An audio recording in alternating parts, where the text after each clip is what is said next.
I'm Audrey Feldpausch. I'm a certified financial planner and an advisor at Stenger Family Office. We have been working with oil and gas families since the early 80s, and we've been working with Shell folks for a long time now, understand the Shell plans inside and out. And whether you're working with an advisor or you are self-managing, here are 3 questions you should know the answer to. And if you don't have a clear answer to any one of these questions, we would be happy to have a conversation with you and help you determine whether you're on track and create a good game plan for you going forward so you have that clarity. So we will discuss each of these questions at a high level, but that way you at least have a starting point.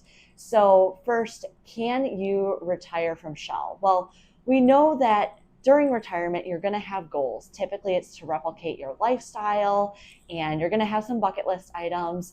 And really what it comes down to is determining the monthly income gap. So knowing how much do you need per month, what do we need to set aside for taxes, and what income is already covered by guaranteed sources. So for example, you'll have your Shell pension, you'll have Social Security, and if there are any other sources of income coming in, that's going to help decrease that monthly income gap. So knowing what that monthly gap is, you are going to then divide that by your withdrawal rate, and that's going to give you a rough estimate of what you need to have in order to retire. And so to know whether you can safely retire or not, the next factor is determining, do you have the portfolio growth that is going to allow you to retire on that amount? Meaning, what you need to retire, that withdrawal rate, plus inflation, which historically speaking is about 3.5%. Adding those two things together is going to determine what you need to get from your portfolio every single year. So to just give some basic math, if you're looking at a portfolio gap of about $10,000 a month, you are going to end up needing about $3 million to retire on. And then if we're targeting a 4% withdrawal rate, you're going to need to make sure that you're getting about 7.5% each year from your portfolio. Because again, you need to be able to overcome inflation for about 30 years or so. So making sure that you have enough today in order to make that retirement decision, that is what's going to be key. And the strategy piece that really comes into it is, how do we actually make that happen and get the portfolio return needed in order to stay on track? So thinking about your retirement, you'll have the Shell pension, whether you're on the 80-point plan or the APF, but Shell also offers the Provident Fund, which is the 401k. Now, Shell's contribution, if you have been at Shell for under 6 years, you're going to see about a 2.5 contribution from Shell. If you've been there for about 6 to 9 years, you're going to see about 5%, so there is a jump. But really at that 9-year mark, that is when the Shell contribution incredibly kicks in for you.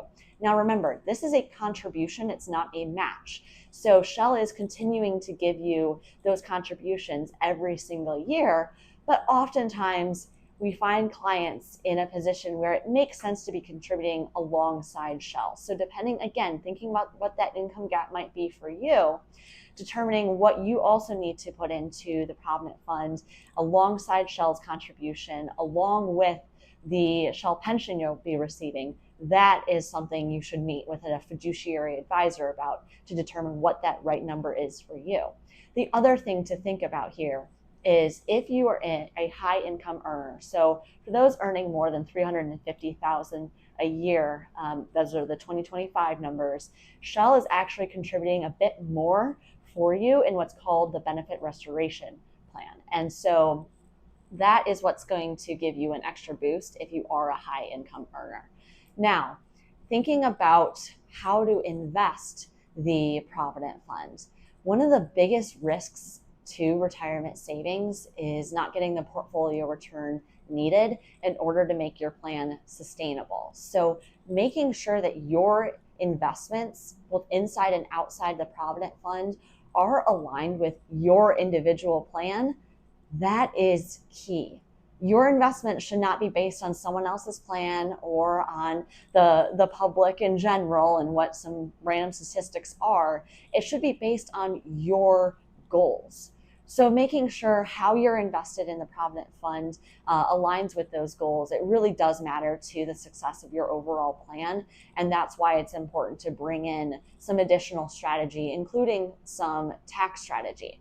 Now, if you were born after 1960, your required minimum distribution age is going to be at age 75. And what required minimum distributions are is essentially the government says you've been putting money into pre-tax this entire time, you've gotten the tax deferred growth. Well, time's up. And so now we need to start pulling money out of those accounts, those pre-tax accounts, every single year based on an age factor. So we'll tell you how much you need to pull out, and you're paying taxes on that. This is why tax strategy is so important, because we want to look at taxes over your lifetime, not just a year by year calculation. So this is where Roth comes into play. You pay taxes today and you never pay taxes again on that initial amount or the growth. And there are 4 ways that you can contribute to Roth. Some of them are very simple. Some of them sound a little bit more complex, but they really are straightforward. Either you're contributing directly to Roth, or you are contributing to a Roth by doing a conversion. So taking pre-tax dollars today, paying taxes on that, converting to Roth. You can do something similar to that, which is called a backdoor Roth, or a 2-step, where you make a contribution, immediately pay taxes, and then that money is forever in Roth. Or there's also the mega backdoor Roth, which is essentially a 3-step process. Now, the mega backdoor Roth, it can become a little convoluted, but essentially you're going through the 401k, and it really only makes sense if you're a high income earner who has enough excess cash flow to be able to contribute over the maximum to the 401k and then make additional contributions and then also pay taxes on that. So that is just something to think about. It's not the right thing for everyone, but if you're going through the Shell plan does allow for these mega backdoor Roth contributions. So you make the contribution to the 401k, you then put in after-tax money, additional contributions, and then you immediately convert that to Roth. Any growth on those dollars are going to be taxable. So it's something to consider, but I would highly encourage you to meet with an advisor to determine whether that or not that's the right path for you. The takeaway here is tax strategy is incredibly important to your overall plan. And it's important to do the tax strategy earlier rather than later on and wish that you had taken opportunities along the way. So really, again, we want to be looking over the course of your lifetime. Do you have enough to retire on?